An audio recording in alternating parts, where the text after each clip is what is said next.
김영철 노동당 부위원장이 워싱턴을 방문해 김정은 위원장의 친서를 전달합니다.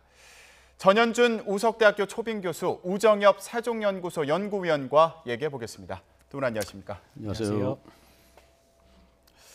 네, 미국을 방문 중인 김영철 노동당 부위원장이 워싱턴으로 향합니다. 그럴 가능성을 저희가 언급은 했었는데 실제로 이렇게 진행이 되고 있습니다. 어떻게 보십니까?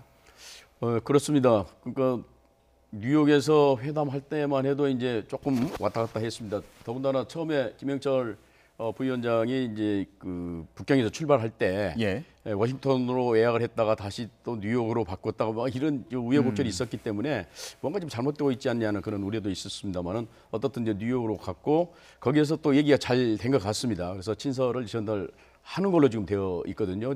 그런데 그 친서라고 하는 것이 갑자기 만들어질 수는 없는 거 아니겠습니까? 그렇다고 하면 처음부터 김영철 부위원장이 평양을 출발할 때부터 친서를 준비해서 영문으로 만들어 왔지 않느냐 그런 이제 그 분석을 가능하게 하는 건데요. 큰 의미가 또 있어요. 김영철 부위원장이 간다고 하는 것은 뭔가 잘 되고 있기 때문에 가는 거지. 잘못되고 있으면은 안 갈 수도 있고 특히 트럼프 대통령이 그걸 안 받아들일 수도 있는 것이거든요. 그런데 뭐 폼페이오하고 그런 대화하는 그런 과정 속에서 좋은 의미가 있다. 뭐 전향적인 무언가를 갖고 온 것 같다. 따라서 대통령께서 만나는 게 좋겠다. 뭐 이런 교신을 했지 않겠습니까? 그래서 가는 것이기 때문에 어떻든 좀 긍정적인 전망을 할 수 있는 그런 요인이 있다고 생각합니다. 지금 교수님께서 긍정적인 부분에 대해서 전망을 해주셨는데 위원님 보실 때 친서 내용은 어떨 거라고 생각하시나요? 친서 내용이 물론 긍정적인 내용이겠습니다만은 그것이 무슨 비핵화 관련한 구체적인 방안을 담고 있다거나 하지는 않을 것으로 예상이 됩니다.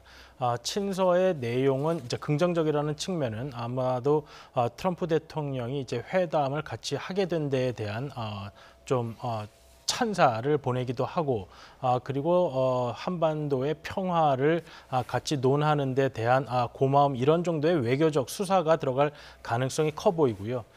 지금 비핵화 회담이 아직 폼페이오 장관의 기자회견 등을 볼 때는 아직 마무리된 것 같지가 않습니다.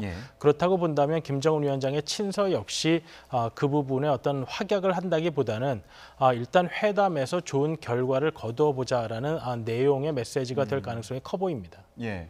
교수님은 어떻게 보십니까? 지금 뭐 내용도 물론 중요하겠습니다만 친서를 전달한다는 행위에 또 더 큰 의미가 있는 게 아닌가 이런 말씀으로 이해가 되기도 하거든요. 그렇습니다. 친서를 전달한다는 게 단순히 무슨 문서를 이렇게 주고받고 그리고 끝나는 게 아니고 그러면서 이제 무슨 환담을 또 하지 않겠습니까? 주거니 받거니 그동안의 과정에 대해서도 설명을 할 거고 또 친서 내용에 담지 못한 그런 내용들을 김영철 부위원장이 김정은 위원장의 의도랄까요?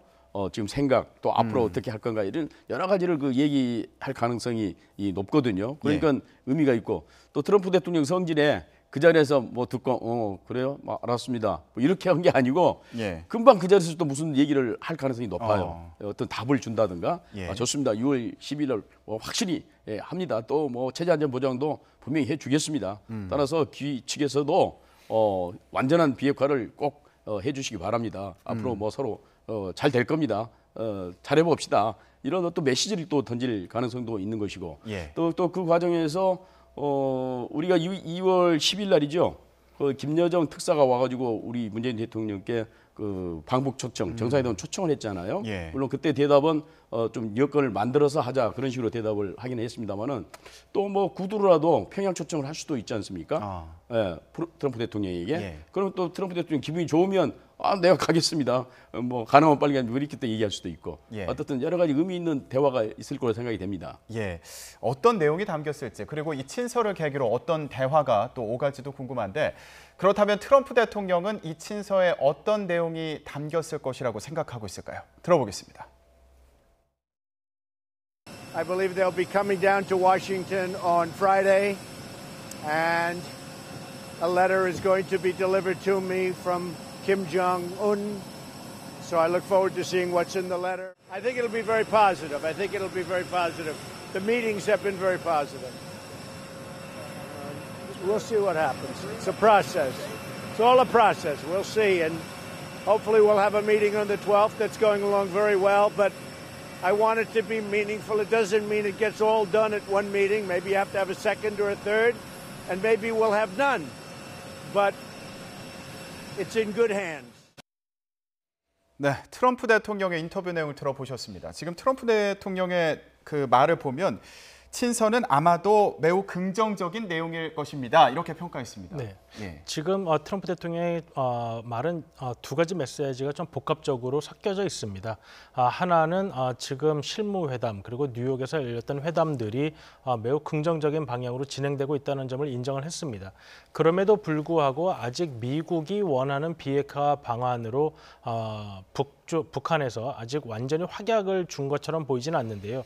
그렇기 때문에 어떠한 결실을 이루기를 바라지만 그 결실이 한 번의 만남으로 이루어지지 않을 수도 있다. 그렇기 예. 때문에 또 다른 회담들이 있을 가능성도 있다라는 점을 언급하면서 또 만약에 회담의 그 앞선 준비 실무회담 등에서 이야기가 잘 진전이 되지 않는다면 또 회담이 없을 수도 있다라는 이야기도 또 잊지 않고 하고 예. 있습니다. 예. 그렇기 때문에 아직까지 미국이 원하는 방향으로 어느 정도 긍정적인 방향으로 북한이 움직이고 있는 것은 맞지만 미국이 원하는 완전한 비핵화에 대한 확답은 아직 얻지 못한 상황이다. 이렇게 판단할 수가 있을 것 같습니다. 예, 지금 위원님 말씀대로 트럼프 대통령이 이렇게 얘기했습니다. 아마도 두 번째, 세 번째 회담이 필요할 수도 있고 아예 회담이 없을 수도 있습니다. 이런 얘기를 해서 또 여러 가지 해석을 낳고 있거든요. 어떻게 보십니까? 그러니까 트럼프 대통령의 전략이라고 할까요? 한다고 하면은 크게 그 비핵화를 두 번 정도에 쪼개서 하려는 생각이 있지 않을까 하는 생각도 들어요. 예. 한 번은 그러니까 중간 선거가 11월에 있지 않습니까? 그 전에 북한이 가지고 있는 핵탄두, 예. 그다음에 이제 장거리 미사일 내지는 중장거리 미사일까지 포함해서 이런 것들을 어떻든 앞으로 한 5개월 내에 드러내는 상당 부분을 또는 드러내는 이런 절차를 밟고 그다음에 이제 북한이 여러 가지 이제 신고를 하지 않겠습니까? 핵이라든가 핵 물질이라든가 미사일, 그다음에 여러 이제 시설들. 그러면 이제 IAEA의 사찰이 들어갑니다. 물론 예. 미국 독자적인 사찰이 들어간다는 얘기도 있고 뭐 그러긴 합니다만 어떻든 사찰을 쭉 해서 2020년 11월 달에 이제 그 선거가 있지 않습니까? 대통령 선거. 그 이전에 나머지 부분들을 완전히 타결해 버리는 거죠. 그래서 재선에 성공하는 이런 시나리오를 혹시 갖고 있지 않을까? 왜냐하면 이번 내에 모든 걸 다 해결해 버리면 만약에 예. 100% CVI들이 해결해 버리면은 그 이후에 어떤 일이 미국 내에서 국내 정치적으로 일어나 가지고 재선 가도에 먹구름이 낄지도 모르지 않습니까? 예. 그렇기 때문에 뭔가 좀 남겨놨다가 2020년 대선 직전에 그걸 완전히 딱 해결하는 이런 식으로 생각할 수도 있다는 거죠. 지금 예. 왜냐하면 단계별로 얘기를 지금 하고 있잖아요. 한두 번 더 할 수도 있는 것이고 뭐 그런 하여튼 트럼프 대통령이 나름대로 아주 이 계산 빠른 뭔가를 좀 구상하고 있는 것 같아요. 그렇기 때문에 이번에 6월 12일 날 물론 이제 김정은 위원장이 화렴청정을 하겠죠. 트럼프 대통령과 나머지 극적인 타결을 볼 수 있는 무언가가 지금 있지 않습니까? 예. 그날 할 수 있는. 그러니까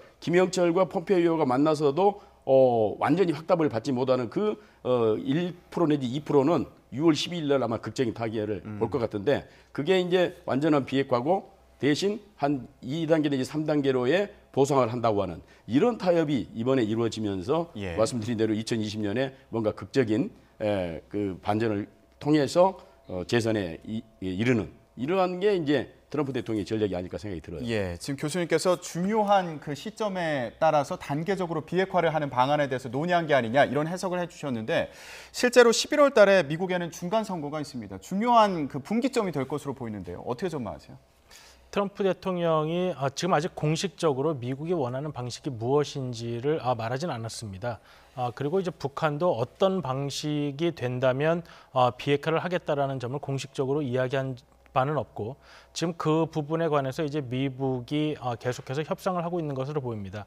다만 사찰과 검증이라는 것이 북한의 경우는 이란, 리비아의 경우와 다르기 때문에 이것이 2년 이런 짧은 시간 안에 되기에는 현실적으로 어려운 점이 있다는 것을 미국도 알고 있습니다. 그렇다고 본다면 사찰 검증 등이 5년 이상의 시간이 걸린다고 한다면 트럼프 대통령으로서는 말한 최소한의 시점에 뭔가 가시적인 성과를 보여줘야 될 필요가 있습니다. 그래서 두 가지 이유에서 지금 뭐 핵탄두나 대륙간 탄도미사일을 북한 외부로 꺼내는 문제를 논의하는 것으로 보이는데요. 하나는 이 사찰과 검증이 오래 걸리기 때문에 그 이행 과정에서 또 북한이 협상을 이행을 좀 잘 안 할 가능성이 있다. 그렇기 때문에 그러한 이행 문제를 미리 막기 위해서라도 북한이 현재 가지고 있는 핵 능력을 좀 제고할 필요가 있다. 두 번째는 다른 사찰 검증보다도 이 핵 무기를 직접 북한 밖으로 내보내는 장면은 아마도 시각적으로 굉장한 정치적 효과가 있을 것입니다. 네. 그렇기 때문에 단기적으로 이룰 수 있는 그 부분에 대해서 지금 미국은 아마 강조를 할 것이고 북한은 단기적으로 그러한 부분을 내놓는다는 것은 본인들이 얘기했던 체제 보장의 수단을 가장 처음 내놓게 되는 상황이 되는 것입니다. 그렇기 때문에 과연 그 부분에 어떠한 조건으로 두 국가가 이 협상을 마칠 수 있을지는 아직까지도 좀 미지수라고 할 수 있겠습니다. 예, 그러니까 뭐 핵탄두라든가 대륙간 탄도미사일을 반출하는 부분 이게 가장 첫 단계가 될 것으로 보인다 이렇게 전망을 하신다는 거죠. 그렇습니다. 예, 그렇다면 그 이후 과정은 뭐 사찰을 통해서 실제로 비핵화가 어느 정도 진행이 됐는지 그걸 검증하는 과정이 될 것으로 보이는데 아까 교수님께서 말씀해 주신 부분에 그 사찰과 관련된 그 내용에서요. 어디에서 사찰을 할 것이냐 이것도 중요해 보이는데 IAEA 차원이 아니라 유엔 안보리 차원에서 사찰하는 방안에 대해서도 뭐 나오고 있다 이런 얘기가 있습니다. 이게 어떤 차이가 있는 건가요? 기관에 따라서. 그러니까 뭐 굳이 차이가 있겠습니까? 뭐 IAEA도 기본적으로는 유엔 기구인 거고 그렇기 때문에 차이가 없을 것 같습니다만은 유엔 지금 안보리라고 하는 것은 직접적으로 북한에 대한 제재를 계속 지금 가하고 있는 직접적인 기구가 아니겠습니까? 따라서 이 기구가 사찰하고 검증하면은 더 어떻게 보면 확실할 수 있고 더 빠를 수 있고 더 권위가 있을 수 있다고 하는 그런 거죠. 그러니까 특별 또 위원회를 만드는 거 아니겠습니까? 특별 사찰 위원회를 유엔에서 유엔 안보리 산하에 그렇기 때문에 좀 더 권위 있다고 할까요? 좀 더 확실한 그런 검증 방법을 통해서 검증하는 거고 그다음에 검증이 끝나면은 유엔 안보리 제재도 해제에 들어가고 그래야 되지 않겠습니까? 예. 바로바로 그런 이제 신속성이랄까 효율성 이런 것에서 따진다고 한다면 그게 좀 가능성이 높다고 생각이 되는데 그러나 현재 뭐 나오는 얘기 때문에 그렇게 된다는 이제 꼭 그런 보장은 또 없는 거 아니겠습니까? 어쨌든 간에 좀 신속하게 사찰도 하고 거기에 따르는 후속 조치도 하겠다고 하는 그런 미국의 또 의지가 담겨 있지 않을까. 왜냐하면 북한이 계속해서 자기들 체제 안전 보장과 관련돼서 의문을 갖기 때문에 이제 미국 입장에서는 가능하면 여러 방법을 통해서 북한을 좀 안심시키고 빨리 그 완전한 비핵화로 나오기 위한 하나의 유인책이라고 할까요? 예. 그런 방법도 생각해 볼 수 있겠죠. 네. 예, 지금 저희가 단계적인 비핵화 방안에 대해서 좀 전망을 해보고 있는데 그렇다면 북한의 조치에 따른 뭐 미국에서 보장해 줄 수 있는 대가가 있지 않겠습니까? 단계적으로요. 어떤 것들을 예상해 볼 수 있을까요? 단계적으로 본다면. 지금 처음에 이제 이러한 협상이 시작되기 이전에 이제 존 볼튼 국가안보보좌관이 선패기 후 보상 이러한 측면으로 이야기를 해서 모든 것이 다 끝난 후에야 미국의 보상 프로그램이 시작될 수 있다는 이러한 견해가 펴져 있었는데 예. 사실 미국도 그것이 비현실적이라는 것은 이미 알고 있습니다. 그렇기 때문에 북한이 초반에 핵탄두 및 대륙간 탄도미사일을 반출하고 그리고 또 장기적으로 걸리는 것이 불가피한 사찰 및 검증 과정도 그 진척 과정에 따라서는 아마 보상 패키지가 있을 것입니다. 근데 그 보상 패키지라는 것이 무엇이냐고 한다면 아마도 그 외교 안보 정치 측면에서는 미국이 대표부를 설치하는 그런 부분을 아마 논의할 가능성도 있고요. 그리고 이제 경제 제재 측면에서는 아마도 일시적인 유예들을 수준이 낮은 제재안들부터 적용할 가능성이 있습니다. 잠정적 유예라는 것은 제재를 일시적으로 완전히 해제하는 것이 아니라 이란 핵협정과 마찬가지로 120일이나 180일 정도 시간을 정해놓고 매번 다시 검토를 하는 것입니다. 북한이 잘 이행을 하고 있는지. 그러면 제재 유예 기간이 계속 늘어나는 것이고 만약 그 중간에 북한이 이행을 어겼다고 한다면 다시 제재가 살아나는 것이죠. 예. 그렇기 때문에 단계적인 보상이라는 차원에서도 북한의 비핵화 진척도에 따라서 미국은 이런 제재 해제, 제재 유예의 범위를 늘려가면서 북한이 경제 활동을 할 수 있는 범위를 늘려주는 것이고 그리고 궁극적으로 양국이 완전한 비핵화가 되었다는 확인을 하게 된다면 그 시점에 가서는 유엔 제재나 다른 EU 및 미국 등의 단독 제재 역시 해제할 수 있는 길이 있을 것입니다. 예. 그러면 그 폼페이오 장관 같은 경우에는 이제 고위급 회담 이후에 기자회견을 열었는데 여기서 그 지금 말씀하신 이 보장과 관련해서 이런 얘기를 했습니다. 우리는 강하고 연결된 안전하고 번영한 북한의 모습을 상상한다. 이렇게 언급을 했습니다. 어떻게 해석할 수 있을까요? 그러니까 이건 뭐 어떻게 보면은 경제적인 얘기를 좀 하고 있지 않을까. 경제적인 해제와 경제 제재 해제와 경제 지원 얘기를 또 한다고 생각합니다. 물론 안전을 얘기하면 또 군사적인 측면을 얘기한 것 같기도 합니다만은 어떻든 이제 북한은 계속 의문을 갖는 게 뭐냐면 자기들이 완전한 비핵화를 해주면 미국이 과연 체제 안전 보장과 관련돼서 뭘 완전하게 해줄 거냐 이런 의문을 계속 지금 제기하는 거 아니에요? 지난번 이제 그 남북 정상회담 2차 남북 정상회담에서도 북한이 김정은 위원장이 그걸 계속 의문으로 제기했다는 게 문재인 대통령의 설명이었거든요. 예. 그렇다 한다면은 완전한 비핵화는 뭐 전제로 했을 때 완전한 체제 안전 보장이 뭐겠느냐 두 가지겠죠. 군사적으로 공격하지 말라는 거고 그러면 군사적인 공격을 안 하겠다고 하는 징표로서 한미 합동 군사 훈련을 중지해라 이런 요구를 북한 입장에서는 할 수도 있는 것이고 나가서 뭐 확실치는 않지만 주한미군 철수 문제도 또는 규모 축소 문제도 얘기할 수 있는 거죠. 군사적인 측면에서. 이건 이제 2016년에 이미 공화국 성명으로 그러니까 북한 입장을 밝힌 바가 있는데 남한에 있는 핵 제거뿐만 아니라 주변에 있는 그러니까 일본 쪽에 갖고 있는 미군들이 갖고 있는 핵 문제까지도 다 거론을 했거든요. 어떻든 이런 것들을 가시적으로 좀 해달라는 그런 요청이 있을 것이고 경제 제재는 당연히 해제해달라고 그러겠죠. 왜냐하면 경제적인 제재 때문에 또는 금융 제재 때문에 북한이 상당히 지금 어려움을 겪고 있지 않습니까? 특히 해외에서 벌어들인 그런 외화들을 신속하게 또 정당한 방법으로 북한으로 송금을 하지 못하는 그런 문제도 있고 어떻든 이런 것들을 해달라고 하는 그런 입장이기 때문에 이번에 그 트럼프 대통령이 이런 부분에 대해서 좀 더 확실한 입장을 얘기할 가능성이 없지 않아 있다고 봅니다. 그러니까 당신들이 미국이 요구하는 수준으로 11월 이전에 그러니까 핵탄두라든가 중장거리 미사일을 빼내면은 우리가 이런 것을 확실히 좀 해주겠다고 서로 딜할 가능성이 있다는 거죠. 말로. 그러나 그건 발표는 안 할 겁니다. 왜냐하면 6월 12일 날 북미 정상회담에서 이것을 아주 쇼오브 해가지고 발표를 해야 되기 때문에 그러나 내밀한 얘기는 이번에 김영철 부위원장에게 해주지 않을까 그런 생각을 합니다. 그 부분에 대해서 체제안전 보장 관련해서. 지금 이런 내용이 만약에 이제 오갔다면 그 배석자들의 면면을 봤을 때도 좀 우리가 예상해 볼 수 있는 측면이 있지 않을까 이런 생각을 해봤는데 일단 폼페이오 장관 같은 경우에는 앤드루 김이라는 인물이 함께 배석을 했고요. 그리고 북한에서도 김성애 통일전선부실장 그리고 최강일 외무성 북아메리카 국장대행이 배석을 했습니다. 이들의 면면을 통해서 볼 수 있는 어떤 분석 내용이 있나요? 그러니까 만찬 때는 이제 미국에서는 폼페이오 장관 옆에 그 앤드루 김 그 코리아 미션 센터 치프가 같이 동석을 했습니다. 아마도 내용 부분도 있었지만 한국어를 통역하는 부분도 있었을 것이고요. 그리고 이튿날 회담장에서는 이제 미국 쪽에서는 폼페이오 장관 왼편에는 이제 통역이 앉아 있었고 그 옆에 앤드루 킴 치프가 또 있었고 폼페이오 장관 오른쪽 옆에는 현재 미국 동아태 부차관보 대행을 하고 있는 마크 램버트 한국 과장이 앉아 있었습니다.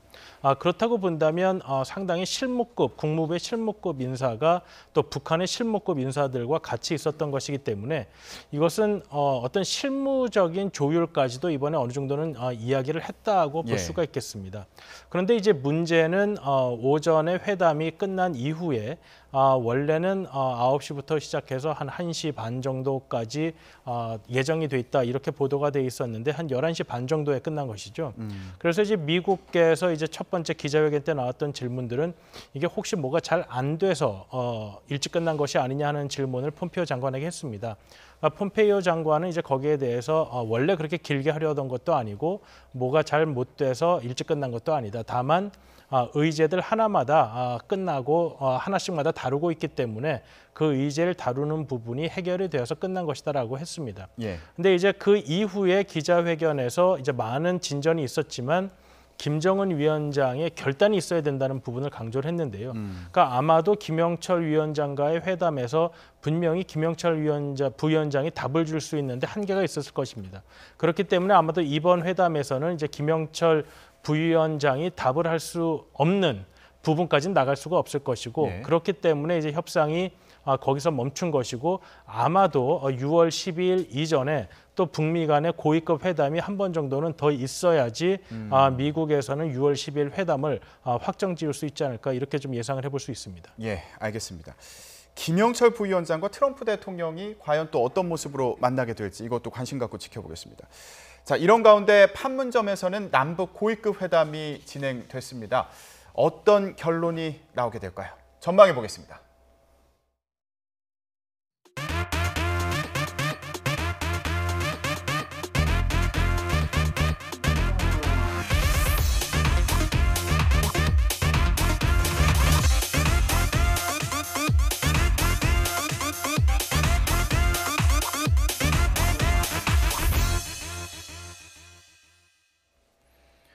네, 조명균 통일부 장관 그리고 리성권 조국평화통일위원회 위원장 오늘 오전에 회담을 55분 만에 마쳤습니다. 그리고 지금 공동 보도 문안을 협의 중이다 이렇게 저희가 전해드렸습니다. 회담이 빨리 진행됐다 이 부분에도 의미를 갖고 저희가 전해드렸는데 어떻게 볼 수 있을까요?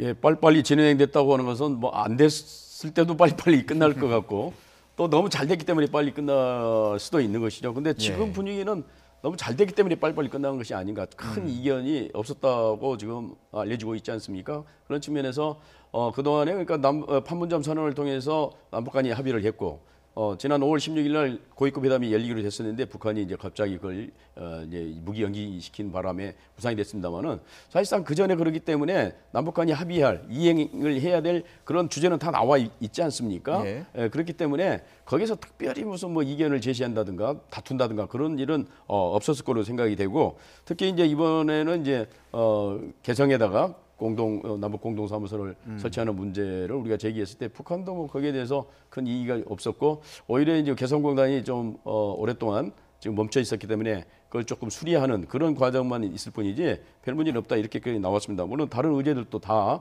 이번에 공동 보도문에 나올 거로 생각이 됩니다만은 어떻든 큰 이견이 없었고 미션 자체가 김정은 위원장과 우리 문재인 대통령이 2번에 걸친 정상회담을 했지 않습니까? 예. 거기에서 모든 것들을 잘 풀어가기로 약속을 이미 했기 때문에 후속 회담에서 그걸 문제를 삼는다든가 괜히 밀당을 한다든가 그럴 필요가 없었던 것이니까 소위 위에서부터 아래로 내려오는 탑다운 방식이라고 합니다만은 그냥 뭐 최고 수뇌부가 다 빨리빨리 결정을 한 일을 이제 후속적으로 실무적으로 합의해서 발표하는 그런 정도 일일 것으로 생각이 됩니다. 예, 지금 남북 공동연락사무소 개소하는 문제와 관련해서 말씀해 주셨는데 이게 어떤 의미가 있는 건가요?